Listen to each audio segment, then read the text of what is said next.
મંત્ર છે ને એનો આપણા જીવનમાં ખૂબ જ પ્રભાવ છે.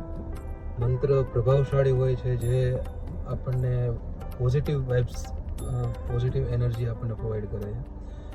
તને ખબર છે કે 12 રાશિઓના પણ અલગ અલગ મંત્ર હોય છે, જેને અભ્યુદય મંત્ર કહેવામાં આવે છે. પંડિત શ્રી ઈશ્વરનાથ મિશ્રએ પોતાના ગ્રંથની અંદર સ્પષ્ટ કીધું છે કે દરેક વ્યક્તિએ પોતાની રાશિ અનુસાર દિવસ દરમિયાન કમસે કમ 10 વખત આ મંત્રના જાપ કરવા જોઈએ. તો હું આજે એ રાશિઓ વિશે થોડુંક તમને માહિતી આપું.